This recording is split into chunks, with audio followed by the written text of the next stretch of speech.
சரி அப்படி அந்த மாதிரி இவங்கெல்லாம் தேவையில்லைன்னா இப்போவும் சொல்கிறேன் ஐடிவிங்க ஸ்ட்ராங் பண்ணி என்னென்னா இறங்கி அடிக்க முடியுமோ அதெல்லாம் பண்ணால் கட்சி உயிர்ப்போடு இருக்குதுன்னு தெரியும். அப்போ அந்த வேலையை பண்ணணும். இன்றைக்கி தான் ஒரு வாயிலேருந்து வந்துருக்குது ஐடிவிங்கி செயல்பாடு சரியில்லை. அப்போ குற்ற உணர்ச்சியினுடைய வெளிப்பாடா இது எது வேலைவாய்ப்பு கொடுக்குறது? குற்ற உணர்ச்சியுடைய வெளிப்பாடுன்ற மாதிரிலாம் சொல்ல முடியாது. நாங்கள் வந்து நீ பார் மூடணுன்னா நாங்கள் பாரோட அட்டாச்மெண்ட்டாக இருக்கிற டாஸ்மாகே மூடுவோம். அது பெரிய சிக்கலாகிடும்ல.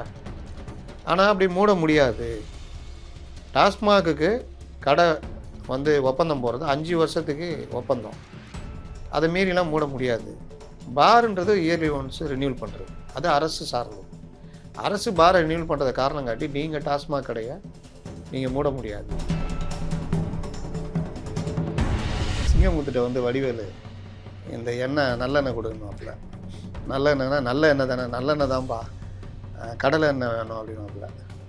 உனக்கு நல்லெண்ணெய் வேணுமா கடலை எண்ணெய் வேணுமா? கடலை எண்ணெய் தான் வேணும். சரின்னு சொல்லி கடலை எண்ணெய்.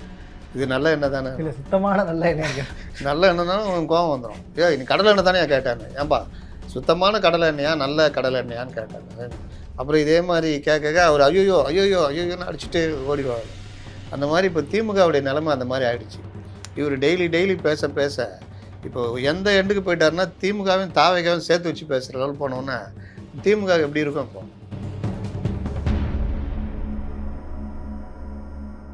மைக்கம் நேயர்களுக்கு வணக்கம். அரசியல் களத்தில் பல்வேறு பரபரப்பான சம்பவங்கள் தொடர்ந்து நடந்துக்கிட்டு இருக்கு. அது குறித்து இன்று நம்ம விரிவாகவே கலந்துரையாடுவோம். வணக்கம் சார். வணக்கம். அது முன்னாடி சில விஷயங்களை சொல்லிடுவோம். அதாவது இன்றைக்கி அரசியலில் பரபரப்பாக பல விஷயங்கள் போய்கிட்டு இருக்குது. அதில் குறிப்பாக முதலமைச்சர் அலுவலகம் வந்து சில விஷயங்களை ஆய்வு பண்ண சொல்லியிருக்காங்க. சட்டவிரோதமான பணியமர்த்துதல், அதிகாரிகள் வெளிநாடு பயணம், சில அதிகாரிகளுக்கு ப்ரைவேட் கம்பெனிகளே உதவி பண்ணியிருக்காங்க. இப்போ அந்த மாதிரி விஷயங்கள், ட்ரஸ்ட்டுகள் ஆரம்பித்தது, குறிப்பாக அறநிலைத்துறையில் நியமனங்கள், அதிகப்படியான செலவுகள், தேவையில்லாத நியமனங்கள், சில பேருக்கு வெளியிலேருந்து ஸ்பெஷலிஸ்ட்டுன்னு போட்டது, ஆலோசகர்கள் போட்டது, இந்த மாதிரி பல விஷயங்களை வந்து எடுக்க சொல்லியிருக்காங்க அப்படின்னு ஒரு இது. ப்ளஸ் அண்ணாமலை சில கேள்விகளை கேட்டிருக்காரு அந்த இது சம்மந்தமாக, நிகர்நிலை பல்கலைக்கழகம் சம்மந்தமாக. அதே மாதிரி நம்ம திருமாவளவன், ஏவா வேலு கண்டிஷன் பெயிலு நாங்கள் விசாரணைக்கு ஒத்துழைக்கிறோன்னு சொல்லிவிட்டு ஆஜராகாத செந்தில் பாலாஜி, அந்த நிலைமை என்ன ஆகும்? இந்த மாதிரி பல விஷயங்கள் நம்ம பேச இருக்கிறோம். இன்றைக்கி நம்ம செந்தில் ஆப்சண்ட்ன்றதுனால நண்பர் முசமில் அவர் நமக்காக ஒத்துழைச்சி இந்த பேட்டியை தொடர்கிறார். வணக்கம். திருமாலேருந்தே ஆரம்பிக்கலாம் சார், ஏன்னா அதுதான் ரொம்ப ஹாட்டாக போயிட்டு இருக்கு. ஏன்னா ஒவ்வொரு நாளும் ஒரு ஸ்டேட்மெண்ட். நீங்களும் தொடர்ந்து நேற்று 2 முந்தானது போட்ட வீடியோலாம் ரொம்ப நிறைய எக்ஸ்பிளைன் பண்ணியிருந்தீங்க. இருந்தாலும் மறுபடியும் திமுக தாவேக்கா வந்து ஒன்றா இருக்கணும், பாஜக எதிர்க்கணுன்றது என்ன மாதிரியான மனநிலை சார்? முதல்ல என் மனசுக்குள்ளே ஒரு பொண்ணு, அந்த பொண்ணுக்கு ஒரு கண்ணு, அந்த கண்ணுக்குள்ளே நான், அந்த எனக்குள்ளே ஒரு அந்த பெண்ணு, அது எங்களுக்குள்ளே ஒரு லவ் அப்படின்னு பார்த்திபன் வடிவேல்கிட்ட சொல்லுவார். வடிவேல் அடித்த போதெல்லாம் இறங்கிடும், பொண்ணு வாய் முடிக்கும். இது யாருக்கிட்டையும் சொல்லிட்டாதுன்னாப்புல. யாருக்கிட்டையுமா? உலகத்தில் எந்த கொம்புனாலும் யாருக்கிட்டையும் சொல்ல முடியாது அப்படின்னாப்புல. இன்னொரு 2 சொல்லட்டுமா அப்படின்னுவார். ஐயோ விட்றா சாமின்னு ஓடுவாப்புல. அந்த மாதிரி இது ஒன்று தோணுச்சு இது பார்க்கும்போது அவர்கிட்ட பேட்டி. இன்னொன்று வந்து அந்த சிங்கமுத்துட்ட வந்து வடிவேலு இந்த எண்ணெய் நல்லெண்ணெய் கொடுக்கணும்ல, நல்லெண்ணெய்னா நல்ல எண்ணெய் தானே, நல்லெண்ணெய் தான்ப்பா, கடலை எண்ணெய் வேணும் அப்படின்னாப்புல. உனக்கு நல்லெண்ணெய் வேணுமா கடலை எண்ணெய் வேணுமா? கடலை எண்ணெய் தான் வேணும். சரின்னு சொல்லி கடலை எண்ணெய். இது நல்ல எண்ணெய் தானே? இல்லை, சுத்தமான நல்ல எண்ணெய். நல்ல எண்ணெய்னாலும் உனக்கு கோவம் வந்துடும். நீ கடலை எண்ணெய் தானே கேட்டானு, ஏன்பா சுத்தமான கடலை எண்ணெயா நல்ல கடலை எண்ணெயான்னு கேட்டாங்க. அப்புறம் இதே மாதிரி கேட்க அவர் ஐயோயோ ஐயோயோ ஐயோன்னு அடிச்சுட்டு ஓடிடுவாங்க. அந்த மாதிரி இப்போ திமுகவுடைய நிலைமை அந்த மாதிரி ஆயிடுச்சு. இவர் டெய்லி பேச பேச இப்போ எந்த எண்டுக்கு போயிட்டாருன்னா திமுகவையும் தாவைக்காவும் சேர்த்து வச்சு பேசுகிற லெவல் போனோன்னா திமுக எப்படி இருக்கும்? இப்போ சிங்கமுத்துக்கு அதை மாதிரி தான் இருக்கும். ஐயோன்னு அடிச்சுட்டு வர்ற மாதிரி. சரி, நான் திருமா அவர்களை கேட்கிறேன். மிக மூத்த தலைவர், பல்வேறு விஷயங்கள் பேசினவர். நேற்று நிருபர்கள் யாருமே இந்த கேள்வி கேட்டிருக்க மாட்டாங்க. இன்றைக்கி உங்களுக்கு வந்து ஒரு கூட்டணி, நீங்கள் விரும்பின அந்த ஆட்சியில் பங்கு அதிகார பகிர்வு கொடுத்துருக்காங்க, நீங்கள் சேர்ந்துருக்கீங்க, எல்லாம் ஓகே. உங்களை ஒரு கௌரவமான இடத்துல வச்சுருக்காங்க, அமைச்சர் பதவி கொடுத்துருக்காங்க. இன்றைக்கி வந்துட்டு நீங்கள் திமுகவும் தாவேக்காவும் ஓர் அணியில் இந்தியா கூட்டணியில் இருக்கணும்னு பேசுகிறீங்க. நல்ல விஷயம். தேசிய பார்வையில் நான் சொல்கிறேன், இங்கே இருக்கிறவங்களுக்கு நான் சொல்கிறது புரியாது புரியாதுன்னு. இப்படிலாம் சொல்கிறது. Right, okay. அப்போ திமுக ஆட்சியில், போன ஆட்சியில் இதே தாவேகா இருந்துச்சே, அன்னைக்கு சொல்லியிருக்கலாமே, இதே வார்த்தை அன்னைக்கு சொல்லியிருக்கலாம்ல. தாவேகாவும் திமுகவும் இந்தியா கூட்டணியில் இருக்கணும், பாஜகவை எதிர்க்கணும் அப்படி சொல்லியிருந்தா ரைட், ஓகே. அன்னைக்கு கள்ள குழந்தையா இருந்தாங்க, ஆர்எஸ்எஸ் பெற்றெடுத்த பிள்ளையா இருந்தாங்க. அதை தான் கேட்குறேன். அப்போ இதுலேயுமா அன்னைக்கு ஒரு பேச்சு இன்னைக்கு ஒரு பேச்சா? அன்னைக்கு அவர்களை நான் வந்து விசிலடிச்சாங்குஞ்சிகள், ஏதேதோ புதிதாக வருகிறார்கள், திரைத்துறையில் வந்துவிட்டு அனைவரும் எம்ஜிஆர் ஆகிவிட முடியுமா, இப்படி பல இது பேசினார். இன்றைக்கி வந்துட்டு அறிவுரை சொல்லிகிட்டு இருக்காரு, திமுக தாவேகா ஒன்றா ஆகணும், அது பாஜகவுக்கு எதிராக இருக்கணும் அப்படின்றது. அப்போ அவருக்கு என்ன பிரச்சனைன்னு நான் யோசிக்கிறேன்னா, உளவியல் ரீதியாக அவர் சில உளவியல் சிக்கல்கள் இருக்குதுன்னு நினைக்கிறேன். நம்ம இருக்கிறோம், நம்ம தான் எப்போவுமே பேசுவோம், மற்றவர்கள் ரொம்ப பெருசாக இருக்க மாட்டாங்க. இன்றைக்கி பார்த்தா அமைச்சராக வன்னியரசு எல்லா இடத்துலையும் ஆய்வு பண்ணுறாரு, போகிறாரு, மனு வாங்குறாரு. நம்ம இருக்கிறோமா இல்லையா, நம்ம இருப்பை காட்டிக்கணும், அதுதான் இருப்பை காட்டிக்கணும்னு சொல்லிட்டு என்னென்னவோ பேசிகிட்டு இருக்காரு. அது ட்ரம்ப் லெவலுக்கு பேசுகிறார். நீங்கள் ட்ரம்ப் பார்த்தீங்கன்னா ஈரானுடன் போர், திடீர்னு நாளைக்கு இன்றைக்கி ஈரானை முற்றிலும் அழிச்சிடுவோன்ட்டாரா, நாளைக்கு என்ன சொல்லுவார் பாருங்கள், ஈரானோட அமைதி ஒப்பந்தம் தொடரும்னுவார், நாளைக்கு ஈரானை தரைமட்டமாக்கிடுவோன்றார், அதுக்கு அடுத்த நாள் ஒப்பந்தம் இந்த கையெழுத்தாவதில் இஸ்ரேலும் ஒத்துழைக்க வேண்டும் அப்படின்வார். இந்த மாதிரி பங்கு சந்தைக்கு ஏற்ற மாதிரி அவர் பேசுகிறார், இவர் அரசியல் சந்தைக்கு ஏற்ற மாதிரி இவர் பேசிகிட்டு இருக்கார். இல்லை சார், இப்போது வன்னியரசாக இருக்கட்டும், இல்லை வந்து கூட இருந்த சிந்தனை செல்வனாக இருக்கட்டும், இன்னும் முக்கியமான தலைவர்கள்லாம் இப்போ நீங்கள் சொன்னது போல் சிங்கமுத்து அந்த மைண்ட் செட்டில் திமுக இருக்குன்னா, இப்போ இவங்க என்ன மைண்ட் செட்டில் இருப்பாங்க சார்? யார் கூட இருந்த தோழர்கள்? இப்போ அவங்களுக்குள்ளேயே பல பிரச்சனைகள் முட்டிக்கிட்டு இருக்கு. நேரத்தை அவர் பேசிக்கிட்டு இருக்காரு, அவர் அப்படியே முழிச்சிக்கிட்டு இருக்காரு வன்னியரசு, என்னடா இவர் மாற்றி மாற்றி பேசிகிட்டு இருக்காருன்னு. ரிப்போர்ட்டருங்க திருமாவளவனை போவிட்டு, சார் நீங்கள் மட்டும் இருங்க சார் சொல்லிட்டு அவரை அனுப்பிச்சிட்டு, சார் அவர் இது மாதிரிலாம் சொல்கிறாரு எங்களுக்கு புரியல, நீங்கள் சொல்லுங்கள் சார், அவர் என்ன தான் சொல்ல வர்றாரு சொல்லுங்கள் சார்னு கேட்குறாங்க. ஐயோ, அவருடைய இதுக்கெல்லாம் நான் வந்து கோனார் தமிழரை குழு சொல்ல முடியாது, அது நீங்கள் அவர்கிட்டே போய் கேட்டுக்கன்ட்டு போகிறாங்க. அது தெரியாமல் தானே உங்கள்கிட்ட வந்து நிற்கிறோன்றது தான் இவங்களுடைய இது ஒரு பக்கம். இன்னொரு பக்கம் ஆதி திராவிடர் நலத்துறையை வந்து சமூக நீதித்துறைன்னு பேர் மாற்றம் பண்ணியிருக்காங்க. அது அந்த துறை அமைச்சரே வரவேற்கிறார் வன்னியரசு. ஆனால் ரவிக்குமார் அதை எதிர்க்கிறார், அதுக்கு வன்னியரசு பதில் சொல்கிறார். இந்த மாதிரி ஈகோ கிளாஷும் கட்சிக்குள்ளே வந்துக்கிட்டு இருக்குது. இல்லை இப்போ கட்சிக்குள்ளே ஜனநாயகமாக இருக்குன்னு எடுத்துக்க வேண்டியதானே, எதை ஏன் இதை கிளாஷ்னு பார்க்குறீங்க? ஒரே கருத்து, நீங்கள் எல்லாருமே ஒடுக்கப்பட்ட மக்களுக்காக நிற்கிறீங்க, எல்லாம் ஓகே. ஆதி திராவிட நலத்துறைன்னு இல்லாமல் அது ஒரு சமூக நீதிக்கான துறையாக இருக்கணும் அப்படின்றது திமுக ஆட்சியிலே அந்த துறைக்கு பேர் மாற்றணும். சமூக நீதி ஹாஸ்டல்கள், விடுதிகள் அப்படின்னு மாற்றினாங்கல்ல.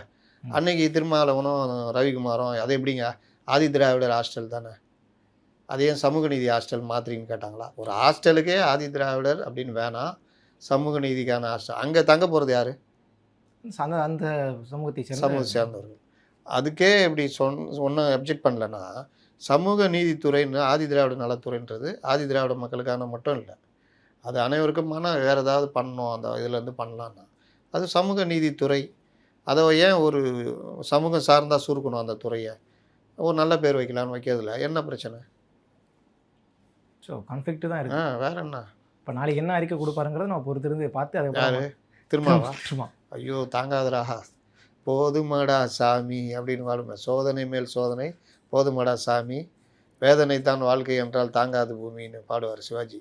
அந்த மாதிரி இப்போ ஒரு காலத்தில் அவங்க தொடர்ச்சியாக பேசிட்டு இருக்கிறது தான், அதாவது அரசியலோட திசை வழி பயணமாகவே நாங்கள் தான் இருக்கோம், அந்த போக்கை நாங்கள் தீர்மானிக்கிறோம்னு சொன்னவங்க இன்னைக்கு இவ்வளோ தடுமாற்றக்கூடிய சூழல் வந்திருக்கு. எந்த திசை வழி போக்கை எப்போ தீர்மானிச்சாங்க? அவங்க கிளைம் பண்ணுறாங்க சார். ராமதாஸ் கூட சொன்னார், நாங்கள் யாரை கை காட்டுகிறோமோ அவர் தான் முதல்வர்னார். ஆமாம், 2016 இவர் சிறுத்தைகள் ஆண்டுனார். எல்லாம் சொல்லிக்க வேண்டியதான் ஜாலிக்கு. இவங்க திசை வழி போக்க தீர்மானம், இவங்க திசை வழி போக்கே தீர்மானிக்க முடியலையே. இல்லை இப்போ நீங்கள் நம்ம பேசும்போது கூட சொன்னீங்க, அதாவது இங்கே இருக்கிறவங்களுக்கு தான் புரியாது, அது வந்து இந்திய அளவில் பார்க்குறவங்களுக்கு மட்டும் தான் புரியணும். அப்போ வேறு ஏதோ ஒரு தாட்டில் அவங்க பார்க்குறாருல்ல, வேறு ஏதோ ஒரு பெரிய நோக்கத்தோடு அவர் பார்க்குறாருன்னு தானே எடுத்து அவர் எதாவது பேசுகிறாரு. இப்போ கமல்ஹாசன் முதல்ல சொன்னார் தெரியுமா, நான் சொல்வதெல்லாம் உங்களுக்கு புரிகிறவர்கள் அந்த அந்த தெளிவுள்ளவர்கள் மட்டும்தான் புரியும், மற்றவங்களாம் புரியாதுன்னாரு. ஞாபகம் இருக்கா? நான் கூட அப்போ கமெண்ட் போட்டிருந்தேன், ஆமாம் தலைவரே ஒரு வாரம் கழிச்சு தான் எங்களுக்குலாம் புரியும் அப்படின்னு. அதனால் அந்த மாதிரி பேசிட்டு இப்போ இவர் என்ன இருப்பை காட்டிக்கிறதுக்கு என்னென்னவோ பேசுகிறாரு, அதுக்கு யாராவது எதாவது சொல்லிட்டு போகிறாங்கன்றதுக்காக முந்திக்கிறாரு. உங்கள் யாருக்கும் இதெல்லாம் புரியாது அப்படி சொல்லிட்டா ரொம்ப ஈஸி இல்லை? நான் தலைவர் நமக்கு- புரியாத மாதிரி பேசுகிறேன், நான் தான் உனக்கு புரியாதுன்றேன். நமக்கு இது அவுட் ஆஃப் சிலபஸ் ஆமா. நீ வந்து புரிஞ்சுக்கிறதுக்கு உனக்கு இந்த இதில் சொல்லுவாங்கள்ல சித்தர் செய்யுள்லாம், அதெல்லாம் உனக்கு புரிஞ்சுக்கிறதுக்குலாம் இது பத்தாது தம்பி, அனுபவம் பத்தாது. அது ஒரு காலம் வரும்போது நீயே புரிஞ்சுக்குவ. ஞானம் பிறக்கும். அந்த மாதிரி அந்த செய்தியாளர்கள் எல்லாருக்குமே ஞானம் பிறக்கணும். சரிங்க சார். எனக்கு தெரிஞ்சு எடப்பாடி பழனிசாமி அவர்களுக்கு இப்போ ஞானம் பிறக்க ஆரம்பிச்சோன்ற மாதிரி தான் இருக்குது. ஏன்னா அதிமுக ஐடியும் சரியாக செயல்படலைன்ற மாதிரி ஒரு ஸ்டேட்மெண்ட்டை கொடுக்குறாரு. இதையே இப்போ தான் கண்டுபிடிக்கிறீங்களான்ற அளவுக்குலாம் பலரும் விமர்சனம் பண்ணுறாங்க. அனுபவம் என்பது வழுக்கை விழுந்த பிறகு கிடைக்கும் சீப்பு அப்படின்னு ஒரு பழமொழி உண்டு. அந்த மாதிரி கண்கட்ட பின்னாடி சூரிய உதயம்னுவாங்க. இது எல்லாரும் தலைப்பாடாக இதை தானே அடிச்சுக்கிட்டோம். ஒரு திட்டத்தை அறிவிக்கிறாரு, அவர் தேர்தல் அறிக்கையிலே டாப் அவர் அறிவித்தது தான் பல திட்டங்கள். அதை கூட பிரபலப்படுத்தி மக்கள்கிட்ட கொண்டு போய் சேர்க்கலை. அப்போது பலரும் அவங்கள்ட்ட அணுகி இந்த விஷயத்தெல்லாம் இது பண்ணுங்க. அதுவும் ஏஐயில் அவதூறு பண்ணுறதுக்கு ஏஐ ரெடி பண்ணி போடுறாங்க பலரும். நீங்கள் ஆக்கப்பூர்வமான விஷயங்களுக்கு இந்த ஏஐயை பயன்படுத்துங்க. ஏஐ டெக்னாலஜி வந்துடுச்சு, இந்த தேர்தலில் நீங்கள் ஏஐலாம் பயன்படுத்துங்க. அதெல்லாம் எவ்வளோ ஆலோசனைகள் எவ்வளோ சொல்லியும் அவர்கள் கேட்குற மாதிரி இல்லை. அப்போ பல விஷயங்களில் ஒன்றுமே இல்லை. நம்ம ஜெயிச்சிருவோம், அப்படியே போட்டோம். இதுலன்னா அதுன்னு அவசியம் இல்லை. இதில் இன்னொன்று, திமுக தான் இவர்களுக்கு ஒரு முன்னோட்டமாக இருக்கிற கட்சி. அப்போ திமுக ஆட்சியில் இருந்துக்கிட்டு இன்னைக்கு கூட ஒரு பதிவு பார்த்தேன், யாரோ பதிவு பண்ணியிருந்தாங்க. ஏகப்பட்ட யூடியூப்பு, ஏகப்பட்ட சேனல்கள் மெயின் ஸ்ட்ரீம் எல்லாம் வச்சுட்டு இப்போ எல்லாத்தையுமே யூடியூப் எல்லாத்தையுமே கழட்டி விட்டாங்க. அப்போ அந்த நோக்கிலே போயிட்டு வருமானம் வரணும்னு நினச்சவங்க இப்போ உட்காந்து என்ன பண்ண முடியும்? அதாவது வண்டி இந்த இதை வந்து அப்படி பழகிட்டீங்க, சும்மா இருந்தால் பழகிட்டீங்க. எப்படியும் அமௌண்ட் வந்துடும், ஏதாவது ஆதரவு இந்த சப்ஜெக்ட் வரும், அதுக்கு ஆதரவு யாரையாவது திட்ட சொல்லுவாங்க, திட்டணும், ஏதாவது போடணும். இப்போ யோசிக்கணும், பண்ணணும், மறுபடியும் அந்த வாசகர்கள் போயிட்டுருப்பான் திமுக ஆதரவு. இப்போ அவனை வச்சுட்டு மறுபடியும் தூக்கி நிறுத்த முடியாது. இன்னொன்று, இதுக்காக ஆரம்பித்த யூடியூப் சேனல்களும் ரன் ஆகாது. அப்படி தான் பல யூடியூப் சேனல் காணாமல் போயிடுச்சு. நான் இதெல்லாம் சொன்னேன். ரொம்ப பேர் விஷுவல் எடிட்டர், கேமராமேன்லாம் அவ்வளோ தட்டுப்பாடு இருந்தது. இது எல்லாம் எலெக்ஷன் முடிஞ்சோடனே சுத்தமாக காலி ஆகிடும், வேலை இல்லாதவர்கள் எண்ணிக்கை அதிகமாகிடும். இன்றைக்கி அந்த மாதிரி ஆங்கர்களுக்கே மற்ற பல இதுக்குமே இதாகிடுச்சு. அப்போது இன்னும் பல சேனல்கள் தப்பாக நிலைப்பாடு எடுத்து அவங்களும் இன்றைக்கி உட்காந்துக்கிட்டு இருக்கிறாங்க. இப்போ அவங்களுக்கெல்லாம் வந்து அவங்களாம் தேவையில்லை, ஜென்சி போதும். இப்போ ஜென்சிகளுக்கு படி எடுக்க ஆரம்பிச்சிட்டாங்க. ஜென்சின்ற ஒரு கூட்டத்தை வளர்த்துக்கிட்டு இருக்கிறாங்க. அது அந்த டைமில் மெயின் ஸ்ட்ரீம் மீடியாக்களை திமுக எப்படி பயன்படுத்திச்சு, யூடியூப்களை எப்படி திமுக பயன்படுத்தி, இந்த சமூக வலைதளங்களை ஐடி விங் மூலியமாகவும் தனியாகவும் இன்ஃப்ளூயன்சர்களையும் எப்படி பயன்படுத்துச்சு அப்படின்றத நேரடியாக இவங்க பார்த்தாங்க. பார்த்துமே அதை பற்றி கவலைப்படல. பலர் சொல்லியுமே அதெல்லாம் அப்படி தான் நாங்கள் பார்த்துக்குறோம், இப்போ பார்த்துக்குவோம், அப்போ பார்த்துக்குவோம், தேர்தலே வந்துடுச்சு. இப்போ இன்றைக்கி உட்காந்துட்டு ஐடி விங் சரியாக செயல்படவில்லை அப்படின்னா நாளைக்கும் செயல்படாது. ஏன்னா அங்கே பல சிக்கல்கள் இருக்குது. இல்லை, இப்போ அதை களை எடுத்து அடுத்த கட்ட நோக்கி நகர்த்துறது பெரிய ப்ராசஸ் இல்லை. இது எப்படி செஞ்சு முடிப்பாருன்னு ஒரு கேள்வி வேறு இருக்குல்ல. களை எடுக்கிறதுன்றது வேற, நீங்கள் அப்படியே ஒரு பலகீனமாக கட்சியை காட்டுறதுன்றது வேற. கட்சி பலகீனம். களை எடுக்குன்னா நீங்கள் வெளியில் போனவங்க உள்ளேயே சேர்த்துக்கூடாது. வெளில போனாங்கல்ல, போய் தாவேக்கவே ஆதரிச்சாங்க. நீங்கள் 22 பேர் தனியாக நிற்கிறீங்க, அவங்க 25 பேர் தாவேக ஆதரிக்கிறேன்னு பேசுகிறாங்க. தனித்தனி அணியாகவே இது பண்ணுற மாதிரி. ஏன் அவங்கள உள்ள சேர்த்தீங்க? அப்போது கட்சி இதாகணும், கட்சியிலேருந்து போனவர்கள் திரும்பி வந்தால் தான் கட்சி இன்னும் பலமாக இருக்கும்னா அப்போ உள்ளே சேர்த்தவங்களுக்கு உரிய பதவியை மற்ற இது கொடுக்கணும். அப்படியே இல்லை இப்படியே இல்லைன்னா அது எப்படி போகும்? மறுபடியும் பலகீனம் ஆகிட்டு இருக்கும். இன்றைக்கி கூட்டத்தில் 2 எம்எல்ஏக்கள் இன்றைக்கி வரல, பாலகிருஷ்ண ரெட்டியும் அந்த அன்பழகனும் வரல. அப்போ இந்த மாதிரி இது வந்து பொதுமக்கள் மத்தியில் உளவியல் ரீதியாக ஒரு பலகீனத்தை உண்டு பண்ணும்.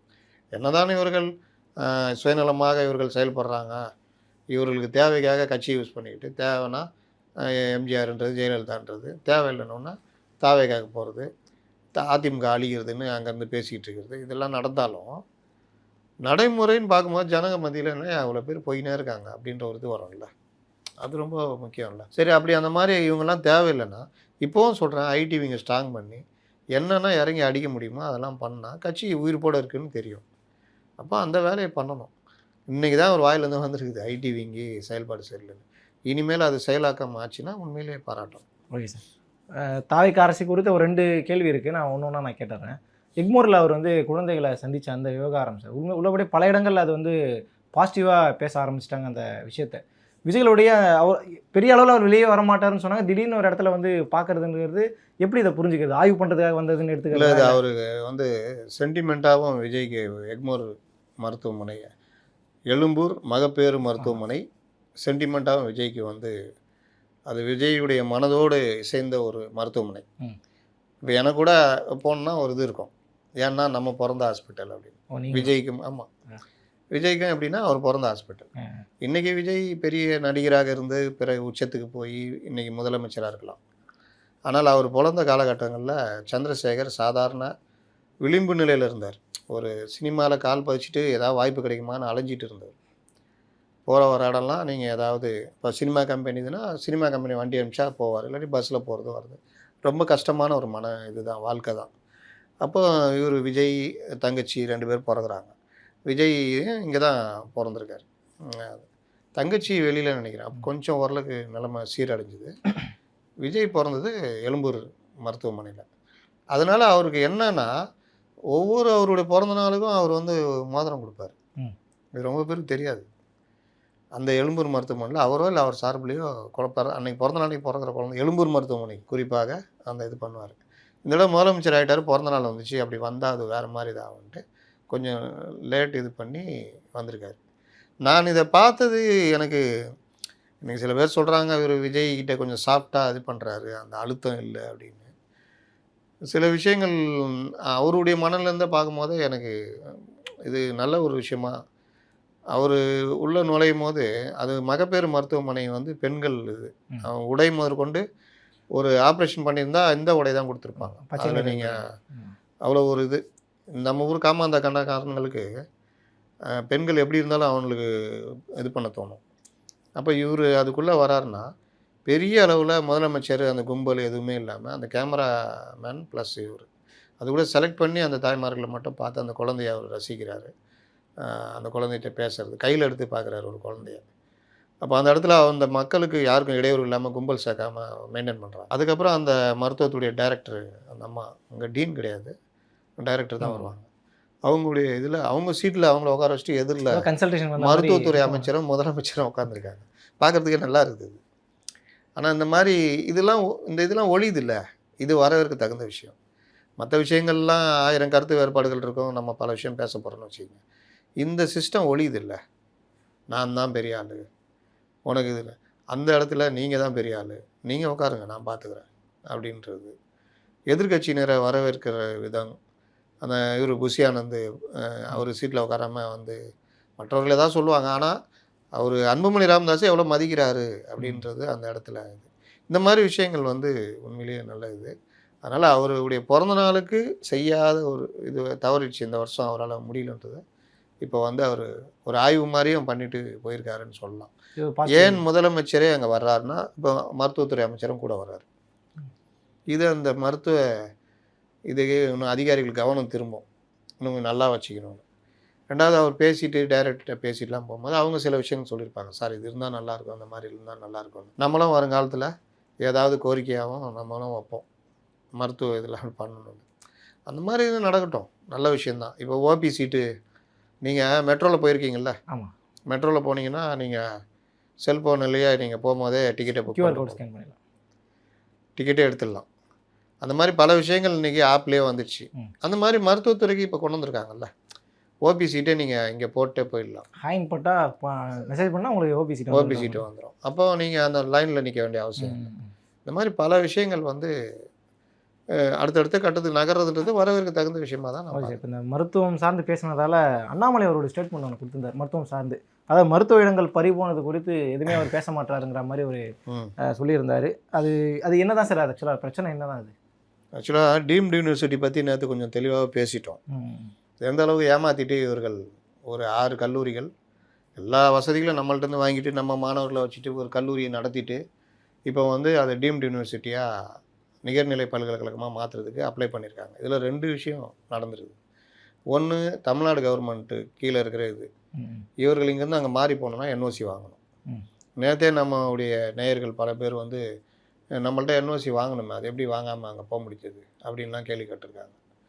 என்ஓசி வாங்கணும்னு ஒன்று இருக்குது, வாங்காமே டைரெக்டாக அப்ளை பண்ணி அங்கே மத்திய அரசு ஓகே பண்ணிடுது யூஜிசி. அதுதான் இப்போ பிரச்சனை. சில இடங்களில் கோர்ட்டு மூலியமாகவும் போய் வாங்கிடுறாங்க. இது எல்லாத்தையுமே சரி பண்ணி அந்த என்ஓசி கொடுக்குறது ஸ்டேட் கவர்மெண்ட் கையில் தான் இருக்கணுன்றதை பண்ணணும். இதை மத்திய அரசு தான் பண்ணணும். இதில் இந்த கொல்லைப்பிரிவு வழியாக இவர்கள் போகிறது அந்த இது என்னென்ன பாதிப்புன்றதை நேற்று பேசியிருக்கோம். நம்முடைய 69% இடஒதுக்கீடு போயிடுச்சு, 7.5% உள் ஒதுக்கீடு போயிடுச்சு, நமக்கான சீட்டு கோட்டாவும் போயிடுச்சு. 700 சீட்டு டீம்டுன்றதுனால அவங்களுக்கு போயிடும் மத்திய அரசுக்கு. இப்போ நமக்கு அந்த இடத்துல அடி வாங்குது. அப்போ இந்த மாதிரி விவகாரங்களை எதிர்த்து நான் கோர்ட்டுக்கு போக போகிறோம் அப்படின்னு சொல்லியிருந்தார். இவ்வளோ நடந்த விஷயத்தை அண்ணாமலையும் பதிவு பண்ணியிருந்தார். நம்ம அன்புமணின்னு நேற்று பதிவு பண்ணியிருந்தோம், அண்ணாமலையும் பதிவு பண்ணியிருந்தார். அப்போது இன்றைக்கி அண்ணாமலை கூடுதலாக சில கேள்வி கேட்டிருக்காரு. நாங்கள் பதிவு பண்ணிய விஷயத்தை நீங்கள் பதிவு பண்ணியிருக்கீங்க, நல்ல விஷயம். அந்த விஷயத்த மருத்துவத்துறை அமைச்சர் சொல்லியிருக்கீங்க. அதே நேரத்தில் இந்த மாதிரி விவகாரம் எப்படி நடந்தது, அதிகாரிகள் எங்கே கோட்டை விட்டாங்க, அது எப்படி நடக்குது? எம்ஜிஆர் யூனிவர்சிட்டி கீழே தான் வருது சில இதெல்லாம். அங்கே இது ஏன் என்ஓசி வாங்கலை? யாருடைய தவறு? மெத்தனமா, அலட்சியமா, அல்லது வேண்டுமென்றே விடப்பட்டதா? அது முதல்ல என்னன்னு பாருங்கள் அப்படின்னு. அப்போ நம்ம சொல்ல வேண்டியது, இந்த அதிகாரிகள் எப்படி சீக்கிரமாக முட்டு சந்து கூட்டு போவோமோ அவ்வளோ சீக்கிரமாக கூட்டு போவாங்க. நல்ல புள்ள மாதிரி இருப்பான், கம்முன்னு இருப்பான். நேற்று கூட அந்த பார் மேட்டரில் நான் சொல்லியிருந்தேன். பாரு லைசன்ஸு அந்த டெண்டரு அதை அடுத்து ரினியூவல் பண்ணுறதுக்கு வேறு சில புது கட்டுப்பாடுகள்லாம் போகிறதுக்காக நிறுத்தி வைக்கிறாங்க. அப்போ பார்களை மூடுன்றாங்க. அதிகாரிகள் இவர்கள்லாம் பார் உரிமையாளர்கள்லாம் ஒன்று சேர்ந்துக்கிட்டு அதிகாரிகள் மூலியமாக மினிஸ்டருக்கு டைட் பண்ணுறாங்க. நாங்கள் நீ பார் மூடணுன்னா நாங்கள் பாரோட அட்டாச்மெண்ட்டாக இருக்கிற டாஸ்மாகே மூடுவோம் அப்படின்னு. அது பெரிய சிக்கலாகிடும்ல. ஆனால் அப்படி மூட முடியாது. டாஸ்மாகுக்கு கடை ஒப்பந்தம் போகிறது 5 வருஷத்துக்கு ஒப்பந்தம். அதை மீறிலாம் மூட முடியாது. பாருன்றது இயர்லி ஒன்ஸ் ரினியூவல் பண்ணுறது, அது அரசு சார்ந்தது. அரசு பாரை ரினியூவல் பண்ணுறதை காரணம் காட்டி நீங்கள் டாஸ்மாக் கடையை நீங்கள் மூட முடியாது, வெளியேற்ற முடியாது. அதாவது நீங்கள் வெளியேறுங்க, நான் இழுத்து பூட்டிடுவேன், அப்படிலாம் பண்ண முடியாது. ஆனால் அதிகாரிகள் இதை மறைச்சிட்டு அமைச்சர்கிட்ட இந்த மாதிரி பாருங்கள் அவங்க மூடுறேன்றாங்க, அப்போ அது ஒரு புது சிக்கலை உருவாக்கும் அப்படின்றது. இப்போ இந்த இடத்துல என்னென்ன விஷயம், அவர்கள் பல ஆண்டுகளாக எல்லோரும் ஒன்றா தாயா பிள்ளையாக பழகிருப்பாங்க. அந்த தாயா பிள்ளையா பழகினதில் நீங்கள் என்னப்பா மச்சான் இந்த மாதிரி பிரச்சனை அப்படின்ற மாதிரி. இது என்ன சார், இது முந்தைய அரசாங்கத்தின் மீதான ஒரு நன்றி உணர்வுன்னு எடுத்துக்கிறதா? அதிகாரிகள் நன்றி உணர்வோடு இருக்கிறாங்க அப்படின்னு புரிஞ்சுக்கலாம். நாய்க்கு ரொம்ப நன்றி இல்லை, ஏன் எல்லா நாயும் உங்களை பார்த்து வாழட்டுமா? அது எப்படி? அந்த மாதிரி நீங்கள் இப்போ என்ன சொல்கிறீங்க நன்றி உணர்வுன்னு? அதாவது சில சலுகைகள் சில விஷயங்கள் ஒத்து போகிறது, அதுதான் பார்ட்டி ஃபண்டு அது இதெல்லாம் சொன்னாங்கல்ல. பார்ட்டி ஃபண்டு வாங்கி கொடுக்கும்போது தேன் எடுக்கிறவன் பிறங்க நினைக்க மாட்டானா? அப்போ எல்லாமே எல்லா இடத்துலையும் நீங்கள் அதிகாரிகளுடைய இது இல்லாமல் நடக்குமா? அதை மீறி 2-3 வகையான அதிகாரிகள் இருக்காங்க. இவ்வளோ இதெல்லாம் அப்போ அப்படியே வச்சுருப்பான், இவ்வளோ பர்சன்டேஜ் இதுனா விடாதீங்க சார், வாங்குங்க சார் அப்படின்ட்டு. இன்னொரு வகையான அதிகாரிகள் தடுத்து பார்ப்பாங்க, அவர்கள் முடிக்க முயற்சி பண்ணுவாங்க, இவர்கள் மாற்றவும் செய்வாங்க. இன்னொரு அதிகாரிகள் எக்கேடு கெட்டு போங்க, என்கிட்ட வராதிங்க, நீ கொடுத்துக்க, நீ வாங்கிக்கோ, அப்படி போயிடுவாங்க. இந்த 3 வகையான அதிகாரிகள் இருக்கிறாங்க. இதில் இந்த சொன்ன செட்டு அதிகமாகக்கூடாது ஒரு மாநில அரசில். அவனே கமிஷன் பேசி அவனே எல்லாம் பண்ணி அவனே மந்திரியை கெடுக்கிறது, எம்எல்ஏ கெடுக்கிறது, மக்கள் பிரதிநிதியை கெடுக்கிறதுன்னு இந்த ஜென்மங்கள் தான் அடிக்கடி நீங்கள் விமர்சிக்கப்படுறது. பல இவர்கள் எந்த ஆட்சி வந்தாலும் பவர்லேயே இருப்பாங்க, நீங்கள் பார்க்கலாம். அப்போ இதை கட் பண்ணணுன்றது தான் நம்மளுடைய கோரிக்கையாக இருக்குது. நீங்கள் புதுசாக வந்திருக்கீங்க, மக்கள் இந்த 2 திராவிட ஆட்சிகள் வேண்டாம்னு உங்களுக்கு கொடுக்குறாங்க, தூய சக்தின்னு கொடுக்குறாங்கன்னா நீங்கள் அதே அதிகாரி வச்சுருந்தீங்கன்னா இவர்கள் எப்படி பண்ணுவாங்க? பல உண்மைகளை மறைப்பார்கள். இல்லை, கரெக்டு தான். இப்போ தாவேக்கா அரசு அமைஞ்ச பிறகு பல இடங்களில் லஞ்சம் ஊழல் செய்யக்கூடாதுங்கிற ஒரு அறிவுறுத்தலோடு தான் முதல்வர் சொல்கிறாரு, அமைச்சர்கள் பேசுகிறாங்களே. இப்போ அதை ஃபாலோ பண்ணக்கூடிய அளவுக்கு இல்லையா இன்றைக்கி அதிகாரிகள்? 3 அடுக்கு இருக்குது. அமைச்சர் அரசு நினைக்குது நம்ம நேர்மையாக இருக்கணும்னு. சரி, அமைச்சர்கள் எல்லோருக்கிட்டையுமே அந்த தன்மை வருது, அரசியல் மட்டத்தில் நம்ம யாரும் கமிஷன் கரப்ஷன் கலெக்ஷன் இல்லாமல் இருக்கணும் அப்படின்னு. 3வது கட்டம் அதிகாரிகள். இவர்கள் தான் இவங்க சொல்கிறதெல்லாம் இம்ப்ளிமெண்ட் பண்ண முடியும். அவர்கள் எப்படி மாறுவாங்க? எடுத்தோன்னே மாறிடுவாங்களா? அவன் சொல்கிறான், அவன் கிடக்குறான், நம்ம இது பண்ணுவோம். இப்போ என்ன, அங்கே போகிறது 100 ரூபா வாங்கி 50 ரூபா அங்கே போயிருந்தது, அந்த 50 ரூபா கொடுக்காது, இங்கே மீதி 50 ரூபாய்க்கு கொடு. அதுதான். இல்லை என்னை பகைச்சிக்கிட்டா நான் வேறு மாதிரி காமிச்சிக்கோம்பா. இல்லை, இப்போ அது அவங்களுக்கு சிக்கலை ஏற்படுத்தாதா? கீழே இருக்கிறவங்க மேலே கம்ப்ளைண்ட் பண்ண மாட்டாங்களா? அமைச்சர்கள்ட்டையோ நீங்கள் ஒரு பாருன்னே வச்சிங்களேன், பார் நடத்துகிறீங்க, முன்ன 1,00,000 ரூபா கொடுக்குறீங்க ஒரு வருஷம் ரினியூவலுக்கு லஞ்சமாக. அங்கே இப்போ வந்து அரசு வாங்க மாட்டோம் அப்படின்னு முடிவு பண்ணிடுறாங்க. நீங்கள் அதிகாரிட்ட போய் சொல்கிறீங்க, என்ன சார் ரினியூவல் வேணும், முறையாக டெண்டர் இது நான் ஃபில் பண்ணி எல்லாம் பக்காவாக இருக்குது சார், முறையானதுன்னு. அவன் 50,000 ரூபா கொடுப்பா. எதுக்கு சார்? கவர்மெண்ட்டு வாங்கக்கூடாதுன்னு சொல்லியிருக்கு, நீங்கள் இது பண்ணுறீங்க. ஓ, அவ்வளோ இதுவா? கவர்மெண்ட்டு சொன்னாங்கன்னா அவங்க 1,00,000 ரூபா முன்ன வாங்கியிருந்தோம், இப்போ அவங்க 50,000 ரூபா விட்டுரு, அவங்க வாங்கலை 50,000 ரூபா விட்டுரு, நான் எப்படி பொழைக்கிறது? என்ன சார் இப்படிலாம் பண்ணுறீங்க அப்படின்னா, அப்படி தான். இல்லை இது காமி, முக்கியமான பேப்பர் இல்லையா, அது போய் வாங்கிட்டு வா. அப்புறம் நான் வந்து இன்ஸ்பெக்ட் பண்ணணும், அதெல்லாம் பண்ணிட்டு தான் நான் தருவேன். இப்படி இழுத்தடிச்சா நீங்கள் என்ன பாப்பி, எப்படி யோசிப்பீங்க? வேலையை முடிக்கணும். முன்ன 1,00,000 ரூபா கொடுத்தேன், இப்போ 50,000 ரூபா, பரவாயில்லப்பா. பரவாயில்ல. அதனால தான் அப்படியே உயிரோடு இருக்கும். அது இந்த சிஸ்டம் இதை தான் திரும்ப திரும்ப திரும்ப சொல்லிகிட்டு இருக்குது. இந்த சிஸ்டத்தை கட்டுப்படுத்துகிற வரையிலும் நீங்கள் என்ன பண்ணாலும் உங்கள் ஆட்சி கெட்ட பேரை வாங்கி கொடுத்துருவாங்க. இது ஒழியாது. நீங்கள் நல்ல ஒரு முடிவு எடுத்து பண்ணால் கூட அதுக்கு தடகல்லாம் இருப்பாங்க.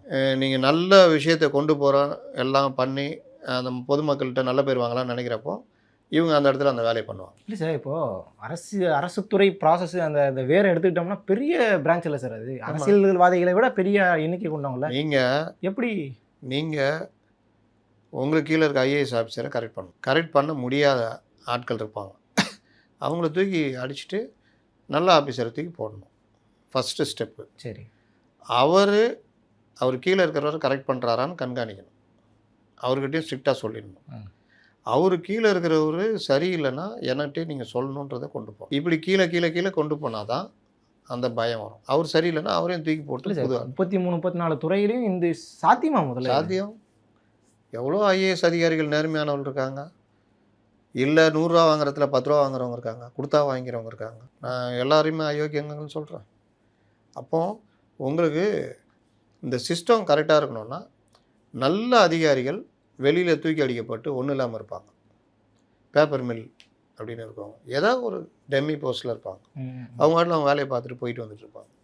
நேர்மையான அதிகாரிகளுக்கு எங்கே போட்டாலும் அவங்க வேலையை பார்த்துட்டு போயிட்டு இருப்பாங்க. இந்த பணம் சம்பாதிக்கணும்னு நினைக்கணும் தான் துடிப்பான். ஏதாவது அரசியல்வாதி பிடிச்சி, யாராவது சொந்தக்காரங்களை பிடிச்சி, யாராவது மந்திரியை பிடிச்சி, இல்லை டெல்லியில் எங்கேயாவது சொல்லி கீ போஸ்ட்டில் வந்து உட்காரணும் அப்படின்னு. அப்போ அவர்கள் திரும்ப திரும்ப அந்த வேலையை பண்ணுவாங்க. ஆட்சி மாறினாலும் காட்சி மாறாது, அப்படியே அதே கீ போஸ்ட்டில் தொடருவாங்க, எதாவது பண்ணுவாங்க. அப்போ இவங்க தானா ஐஏஎஸ்ஸு? வேறு ஐஏஎஸ்ஸில் கிடையாதா? ஏன்னா இவங்களால மட்டும்தான் முடியுமா, மற்றவங்களால முடியாதா? இந்த கேள்வி வரணுமா வராதா? அப்போது அந்த இதை வந்து அரசு பண்ணணும்.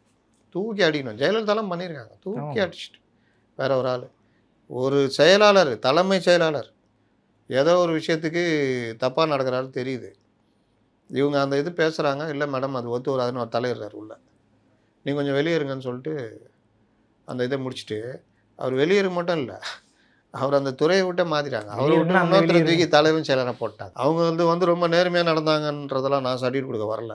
ஆனால் அதிகாரிகள் பயந்து வேலை செஞ்சாங்க. அதிகாரிகள் மத்தியில் பயம் இருந்தது. நம்மளை எப்போ வேணால் தூக்கி எங்கன்னா அடிப்பாங்க. இங்கேருந்து தூக்கி நீங்கள் தூக்கி ராமநாதபுரம் அது இதுன்னு அடித்தாலே பயப்படுவாங்களே.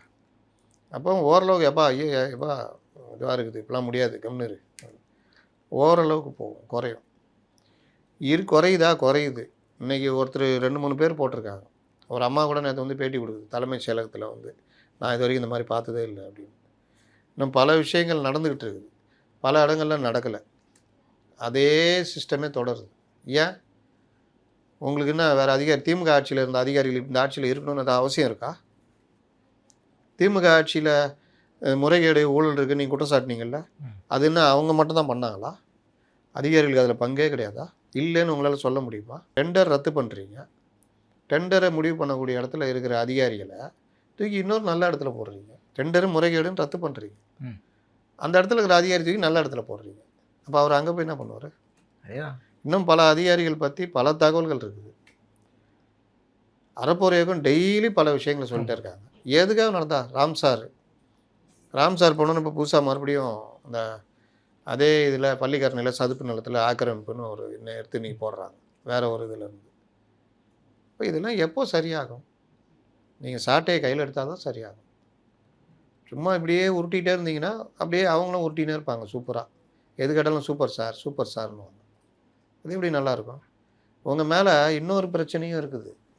பொதுவாக திமுககாரங்கள்ல வெளியாட்கள் மத்தியிலே என்ன இருக்குன்னா, அதெல்லாம் போய் ஆட்சிக்கு வந்துட்டு இதெல்லாம் என்ன தெரியும். சிலர்கிட்ட மட்டும் அந்த அபிப்பிராயம் மாறி இருக்கு. பரவாயில்லப்பா ரமேஷ், பரவாயில்லப்பா விக்னேஷ், பரவாயில்லப்பா ராஜ்மோகன். இப்போ ராஜ்மோகன் ஒன்று ஆரம்பிச்சிட்டாங்க, பாடல் நூல் எதுவும் சப்ளை சரியாகலன்னு. அதை அவர் கவனிக்க தவறினாருன்னா அவருக்கும் கதை கந்தல் தான். ஏன் சப்ளை சரியாகல? வந்த உடனே பள்ளிகள் திறந்தா என்னென்ன நடக்கணும். நீங்கள் அந்த துறை சார்ந்த வெளியிலேயே இருப்பாங்க, இந்த துறையிலேயே சமூக ஆர்வலர் மாதிரி அவனுக்கு தெரியும், அதுதான் அவன் வாழ்க்கையே இருக்கும்.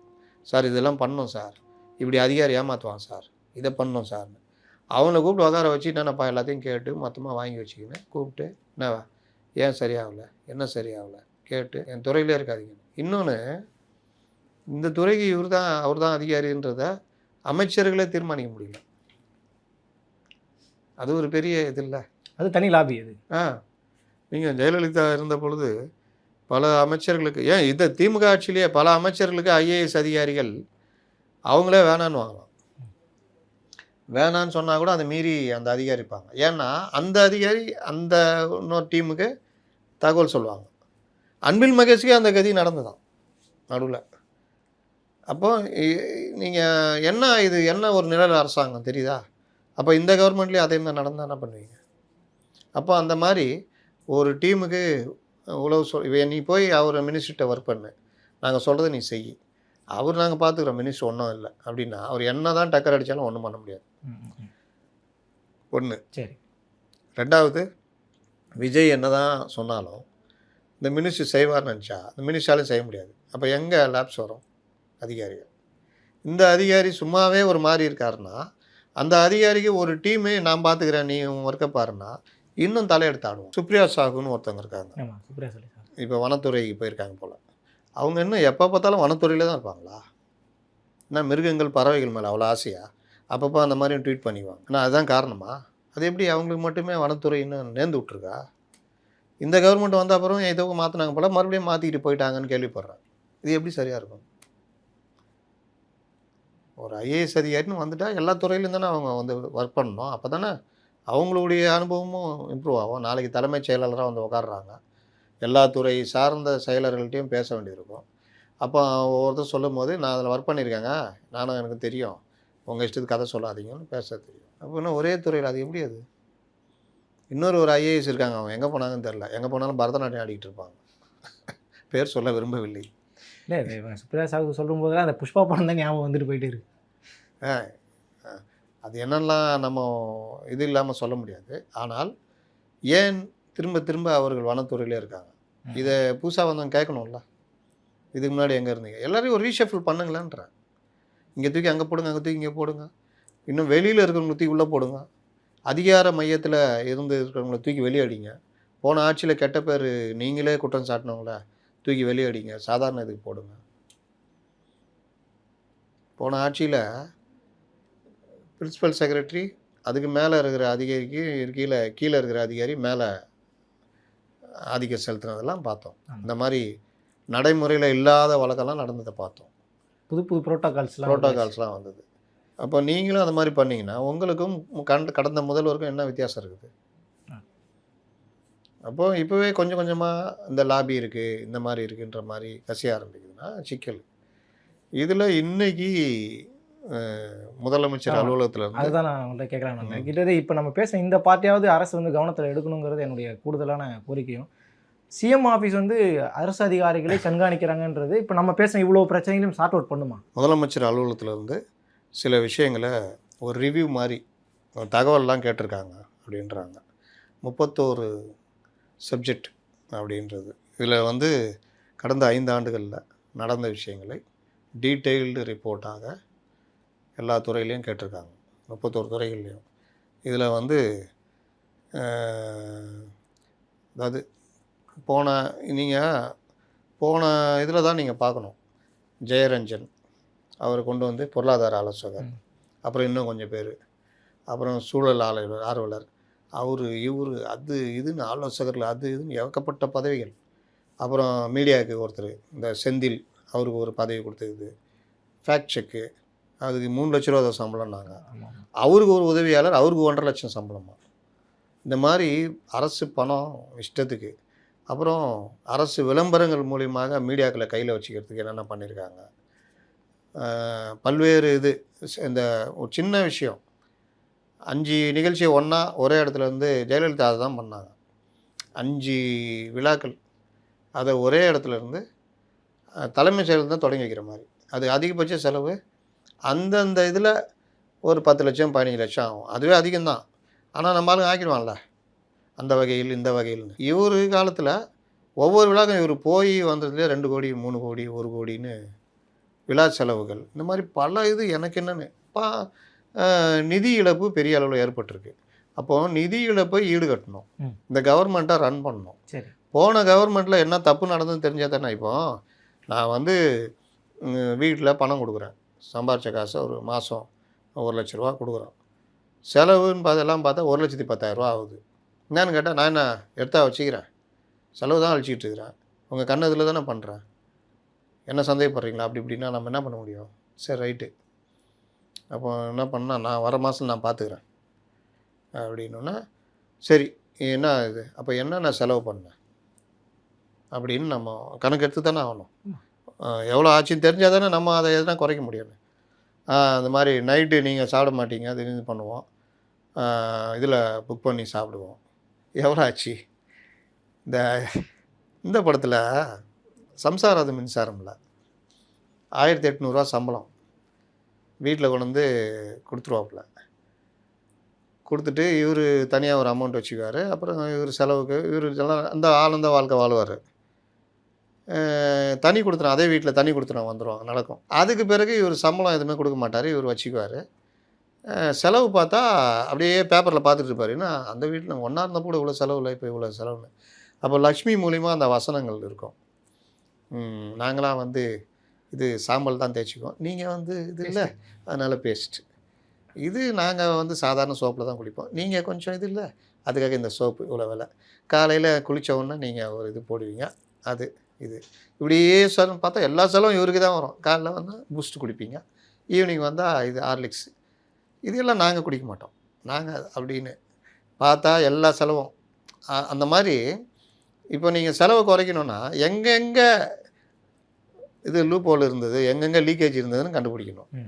அப்போ டெய்லி மாதத்தில் 10 நாள் வெளியில் போய் சாப்பிட்ருக்கோம், 2000 ரூபா ஒரு தடவை சாப்பிட்றதுக்கு, 20,000 ரூபா அதிலே போதில்ல அப்படின்னு சொன்னால், அது வெளியே போய் சாப்பிட்டு 2000 ரூபா அதுலேயே 20,000 ரூபா போயிடுச்சா? இதை மிச்சம் பண்ணால் 90,000 ரூபாவில் செலவு முடிஞ்சிருமே. 1,10,000 ரூபா சொல்கிறியா? இனிமேல் ஹோட்டலுக்கே போய் சாப்பிடக்கூடாது. அப்படி தேவைன்னா மாதத்தில் ஒரு நாள் போகலான்னா வெறும் 2,000 ரூபா 18,000 ரூபா அதில் மிச்சம் ஆகும். அப்போ அந்த மாதிரி வேலை தான் இப்போ இவங்க எடுத்திருக்காங்க. எப்படி செலவாச்சு, செலவு எப்படி குறைக்கலாம், செலவு எப்படி குறைக்கலாம்னா என்னென்ன செலவாச்சுன்னு தெரியணும்ல. இது அதிகாரிக்கு சொன்னல, சார் இது வந்து அப்படி தான் சார் பண்ணி ஆகணும் சார், இன்னும் சாப்பாடு இல்லைன்னா நம்ம புக் பண்ணி தான் சாப்பிட்ணும், என்ன பண்ண சொல்கிறீங்க அப்படின்னு. ஒரு நல்ல நாள்னால் போய் தான் ஆகணும், நல்ல நாள்னால் போய் தான் ஆகணும் வெளியே. ஆனால் வாரத்தில் 4 நாள் போய் ஆகணும், அப்போ தான் மைண்ட் ரிலாக்ஸ் ஆகணும்னா அது எப்படி சரியாக இருக்கும்? அப்படி வேணாம். இல்லை அப்படி தான் நம்ம போயிருக்கோம் போன மாதம்லாம் அப்படின்னா இந்த மாதத்துலேருந்து போக வேணாம். அது மாதிரி தான் நாடு மாதிரி தானே, வீடு மாதிரி தானே நாடு. அப்போது இல்லைங்க ஆலோசகர் தேவை, பொருளாதார ஆலோசகர் தேவை, பொருளாதார ஆலோசகர் சேர்த்து அவருக்கு சம்பளம் கொடுத்து அவருக்கு உதவியாளர் அவருக்கு காரு அது இதுன்னு பண்ணி 5,5 லட்ச ரூபா கடன் வாங்கியிருக்காங்க. அவரை கேட்டால் சமூகம் ஜாதின்னு பேசிகிட்டு இருப்பார். ஆமாம், பார்த்துறீங்களா? அவுட் ஆஃப் சிலபஸ் தான் பேசுகிறார். அவர் தான் அதுக்கு எதுக்கு இவருக்கு ஆலோசகர், எதுக்கு இவ்வளோ தட்ட சம்பளம் சார்? இப்போ இவருக்கே நான் இப்போ 5 பேர் ஒரு குழு ஒன்று அனுப்பிச்சாங்களே சார் இவரோட சேர்த்து. அவங்க வந்து பிடிஆர் கூட்டு வந்தார், அப்போ அவங்களுக்கும் கொடுத்துருப்பாங்கல்ல. அதை கேட்குறேன். நீங்கள் நம்ம இதில் எடுத்துங்க, ஒரு பேட்டி வரும், அவங்க பெரிய ஒரு லெவலில் இருக்கிறவர் வந்து கொடுக்குறாருன்னா அவருக்கு ஒரு பெரிய தொகை கொடுக்க வேண்டியது இருக்கும். இன்றைக்கி நம்ம டிடி கோபிநாத் இவங்களாம் ஒரு நிகழ்ச்சி பண்ணுறதுக்கு வாங்குகிற தொகை கேட்டிங்கன்னா மயக்கம் போட்டு வந்துடுவீங்க. அப்போ ஒரு ஒரு ஒரு நபருடைய 4 மாத சம்பளமாக இருப்பாங்க அவங்க ஒரு நிகழ்ச்சிக்கு வாங்குறது. ஆமாம். இப்போ அந்த மாதிரி கன்சல்டண்ட்டாக கூப்பிட்டு வந்தவங்களுக்கு நீங்கள் ஃபிக்ஸ் பண்ணிப்பீங்க. அவங்க சில பேர் எனக்கு வேணான்னு கூட சொல்லியிருப்பாங்க.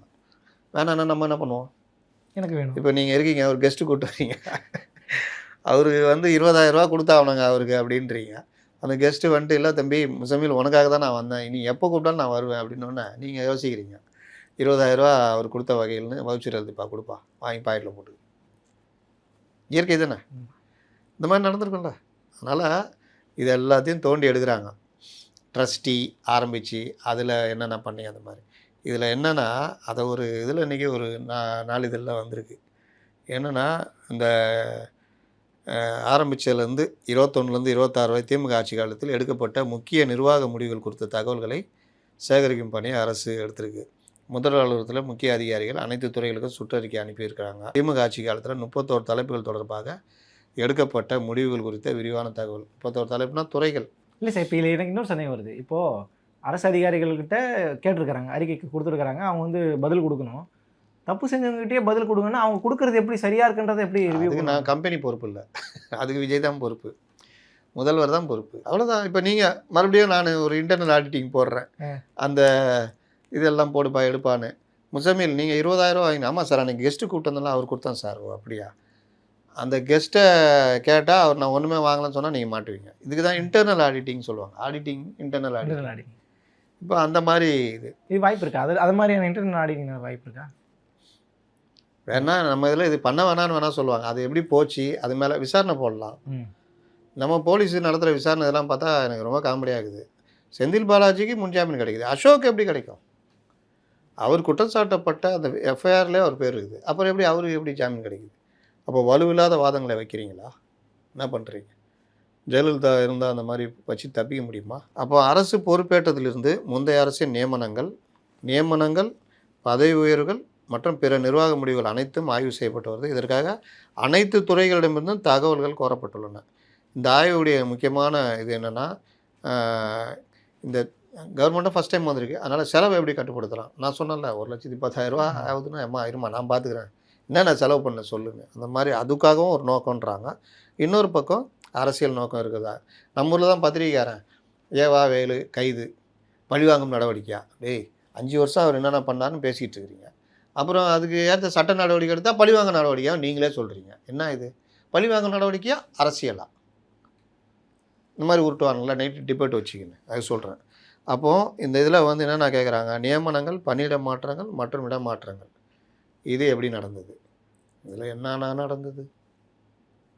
நம்மளே ஒரு 4-5 பாயிண்ட் எடுத்து சொல்லிட்டோம். அகில இந்திய பணியாளர் அப்படின்னா ஐஏஎஸ், ஐபிஎஸ், ஐஎஃப்எஸ் உள்ளிட்ட அதிகாரிகளுடைய தனிப்பட்ட வெளிநாட்டு பயணங்கள். உங்களுக்கு எனக்கு தெரியுமா? அப்போ அதுக்கு எவ்வளோ செலவு? அது கவர்மெண்ட்டோட காசுலேருந்து தான் போவாங்களா சார் அது? ஏங்க, ஒரு கமிஷனருக்கு எதிராக கோர்ட்டு ஒரு கமெண்ட்ஸ் போடுது, இவர் கமிஷனரா எஃப்ஐஆரில் இருக்கிற விஷயத்த பேசுகிறாரு, இவரே தீர்ப்பு சொல்கிறாரு, ஒரு குற்றவாளி, இவர் எப்படி கமிஷனாக இருக்க முடியும்? இவரை வந்து இவர் மேலே நடவடிக்கை எடுக்கணும்னு வருது. ஆமாம். அதுக்கு உச்சநீதிமன்றம் போய் அந்த கமெண்ட்ஸை நீக்கணும்னு யாரை வச்சு வாதாடினாங்க? முகுல் ரோத்தகி வச்சு வாதாடினாங்க. ஒரு அண்ணா நகர் சிறுமி மேட்டரில் சிபிஐ விசாரணைக்கு ஹைகோர்ட் உத்தரவிடுது. உங்களுக்கு என்ன, சிபிஐ விசாரிச்சுட்டு போட்டுமே, உங்கள் நிர்வாக கோளாறுனால தானே அந்த விசாரணைக்கு உத்தரவிடுறாங்க.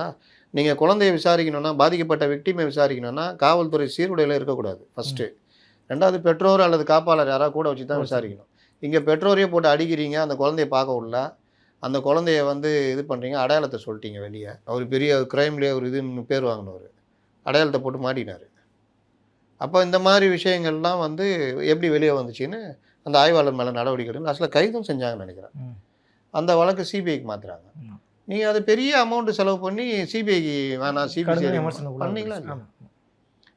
இப்போ இதெல்லாம் ஏன் சிபிஐ பண்ணான்னா குற்றவாளி எவனோ தண்ணி கேன் போடுறவன் அதுன்னாங்க, ஏன் அதை காப்பாற்றுறதுல அவ்வளோ மும்முரமாக இருந்தீங்க? பணியில் இருந்தபோது உயிரிழந்த அரசு ஊழியர்களின் வாரிசுகளுக்கு கருணை அடிப்படையில் வழங்கப்பட்ட வேலைவாய்ப்புகள்.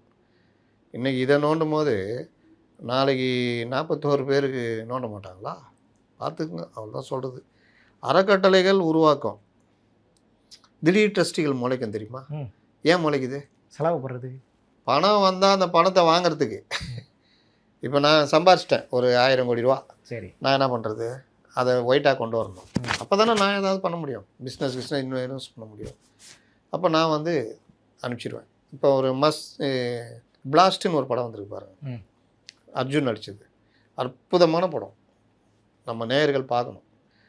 சில நம்பத்தகாத காட்சிகள் இருக்கும். ஒரு 4 பேர் கராத்தே தெரிஞ்சவங்க நல்லா அடிக்கிற மாதிரிலாம், அது சாத்தியமே இல்லை. ஆனாலும் அதனுடைய மையக்கரு எப்படி அவாலாக மாறுது, எப்படி ஒரு விஷயத்தில் ஊழல் நடக்குது, முறைகேடு நடக்குது, இதெல்லாம் ரொம்ப அருமையாக எடுத்திருக்காங்க. ஒரு சின்ன ட்விஸ்ட்டு நல்லா அவனுங்க மாட்டிக்குவானுங்க. இந்த ஃபேமிலிகிட்ட வந்து மாட்டிக்குவானுங்க. இந்த ஃபேமிலி வச்சு செஞ்சு முடிச்சு விட்ரும். அப்போ அதில் வந்து பார்த்தா இந்த மாதிரி தான் பணத்தை அனுப்புவான். அங்கேருந்து நீங்கள் வெளிநாட்டில் இதை காமிச்சு நீங்கள் இது பண்ணிட்டீங்கன்னா உங்களுக்கு வந்துடும், ஒயிட்டில் இதாகிடும். அப்போ நீ ஒரு 1250 கோடி கொடுத்தீங்கன்னா ஒரு 1000 கோடி ரூபா ஒயிட்டில் ரிட்டர்னு. ஷெல் கம்பெனி அங்கே ஏதாவது புதுசாக கம்பெனி ஆரம்பித்து எவனாவது அந்த கம்பெனி இங்கே முதலீடு பண்ணும்.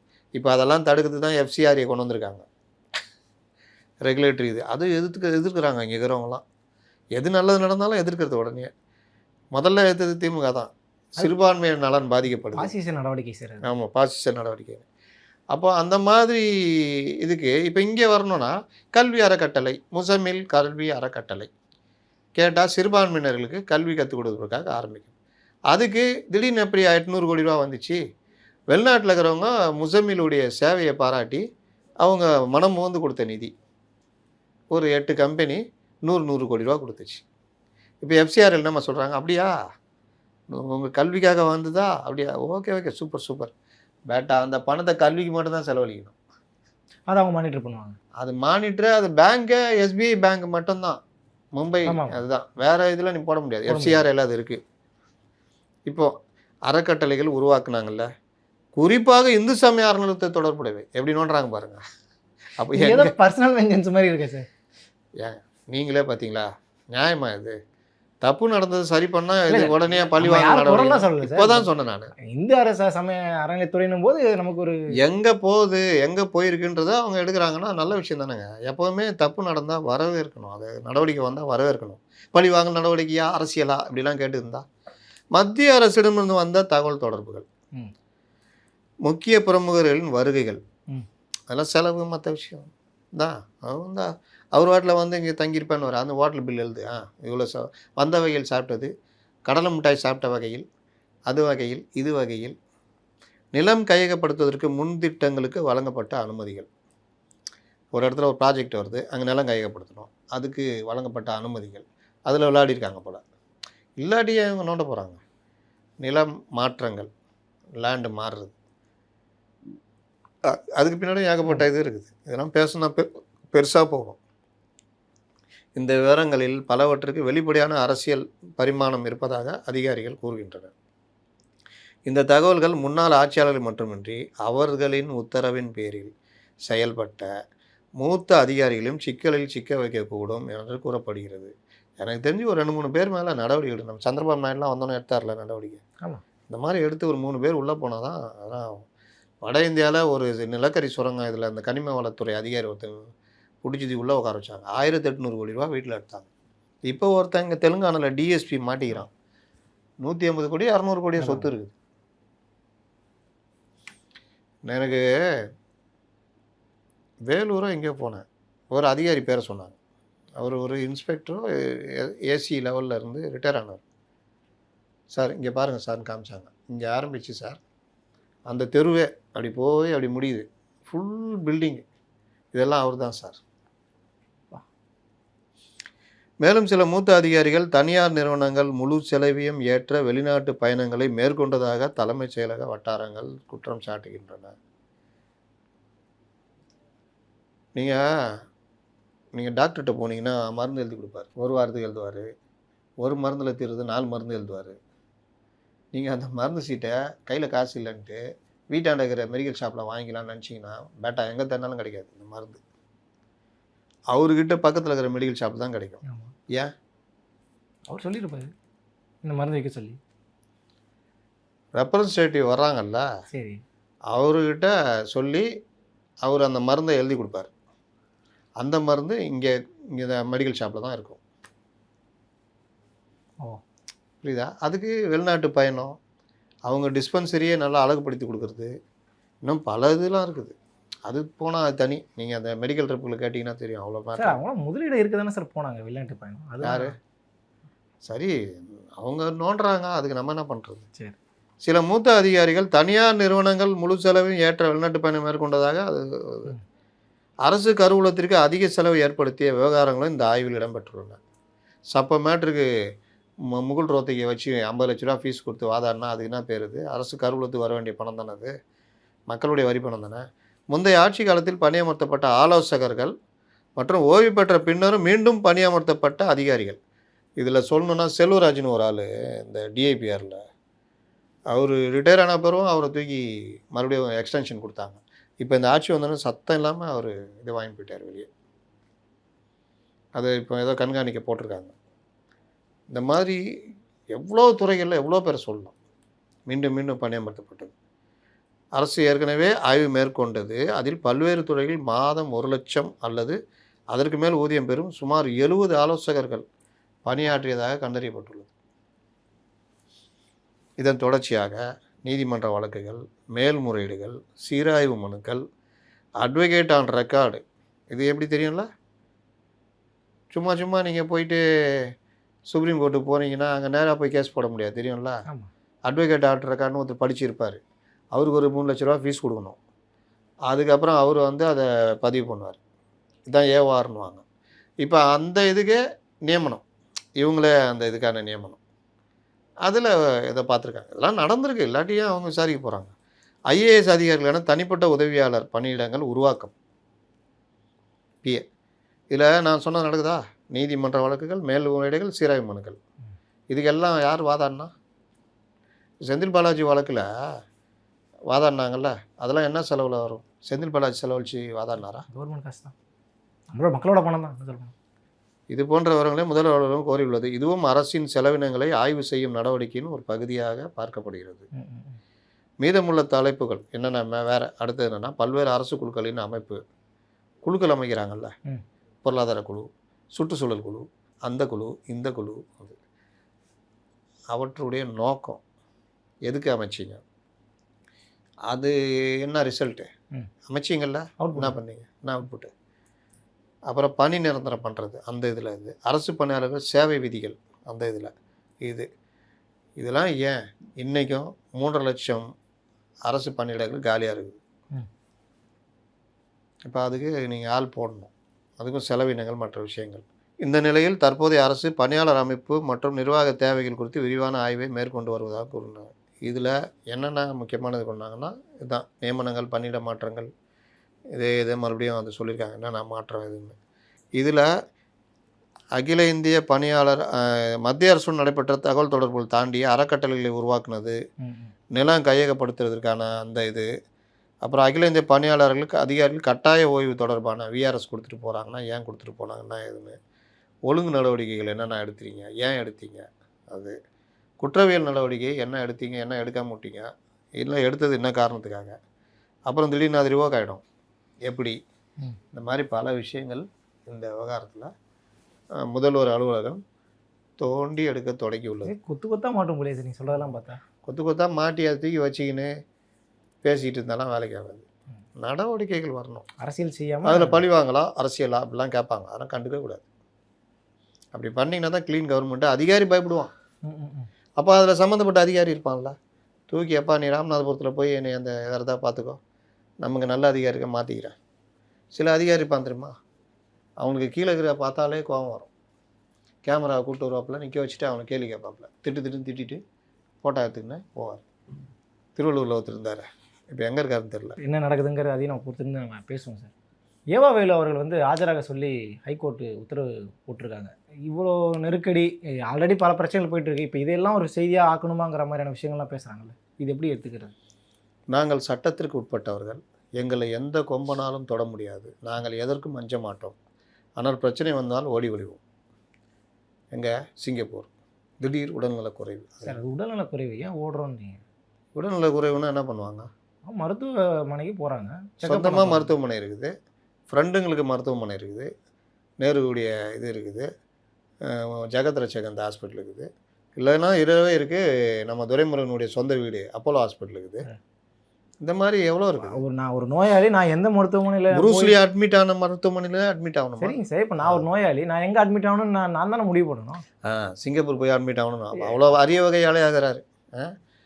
என்ன விஷயம், எந்த நேரத்தில் அட்மிட் ஆகுறீங்க, அதானே 5 வருஷமாக எந்த நோய் நொடி இல்லாமல் சுற்றி இருந்தவர். சரி, இந்த டிவிஎஸ்சி ரைடு நடந்தவொன்னா நோய் வந்துடுச்சு, அது வரைக்கும் இல்லை. அதுதானே மேட்ரு. எந்த சூழ்நிலை, எந்த இடத்துல, எந்த நேரத்தில் எங்கே போய் அட்மிட் ஆகுறீங்க, அதுதான்.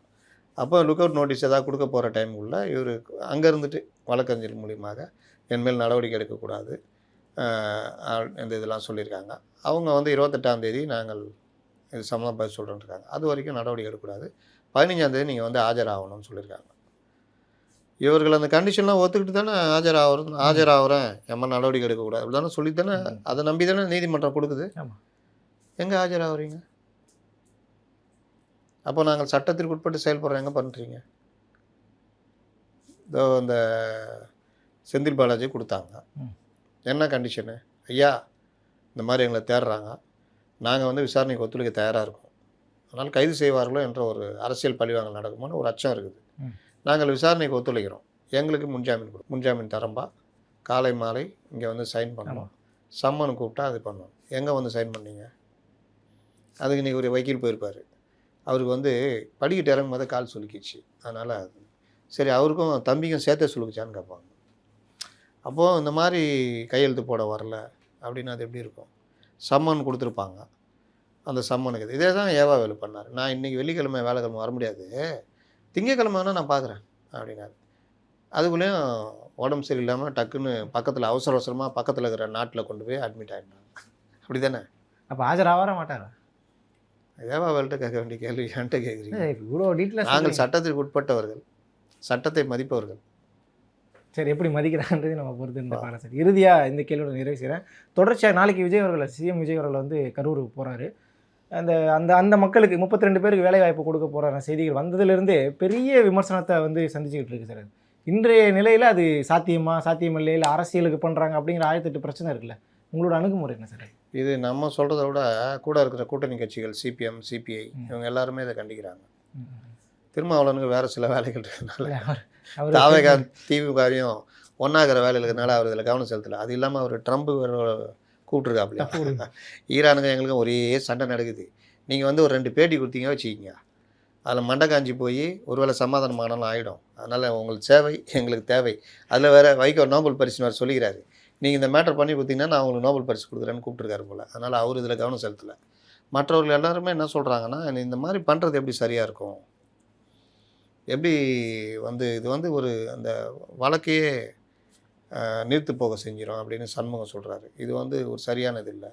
சண்முகம் கூடுதலாக என்ன சொல்கிறாருன்னா, இந்த மாதிரி விவகாரங்களில் ஒரு வழிகாட்டு முறையை நீங்கள் வகுக்கணும். அரசு யாருக்கு வேலை கொடுக்கணும், யாருக்கு அரசு வேலை கொடுக்கணும். இப்போ இராணுவத்தில் உயிரை காப்பாற்றி ஒரு செத்து போயிட்டார், இல்லை காவல்துறையில் ஏதோ ஒரு ரவுடிகள் இதில் ஒருத்தர் இறந்துட்டார், அந்த மாதிரி இல்லாட்டி செயற்கையே செயல் செய்வாங்க. அந்த மாதிரி இப்போ ஒரு ஆக்சிடெண்ட்டில் ஒரு குழந்தை தண்ணியில் கிடக்குது, அதை போய் குழந்தைய காப்பாற்றிட்டு அதனால் அந்த பையன் இறந்து போயிடுவோம், அந்த குடும்பம் நிற்கதியாக அந்த மாதிரி இது சேவையை பாராட்டி அவங்களுக்கு இது ஓகே. இது கூட்டத்துக்கு வந்து அவங்க இறந்துருக்காங்க, 20 லட்ச ரூபா கொடுத்துருக்கீங்க, கவர்மெண்ட்டு 10 லட்ச ரூபா கொடுத்துருக்கு. இப்போ அரசு வேலைன்னு போனீங்கன்னா ஏற்கனவே அவர்கள் வழக்கே அதுதான் போடுறாங்க, நீங்கள் அந்த விக்டிமை வந்து டைவெர்ட் பண்ணுறீங்கன்னு நீங்கள் கூட்டணி கட்சி அதான் சொல்கிறாங்க. அப்போ இந்த மாதிரி விஷயங்களில் என்ன பண்ணணுன்றதுன்றது ஒரு விமர்சனம் வருது. இவர் அதை மீறி பண்ணாங்கன்னா ஒன்றும் சொல்கிறதுக்கு இல்லை.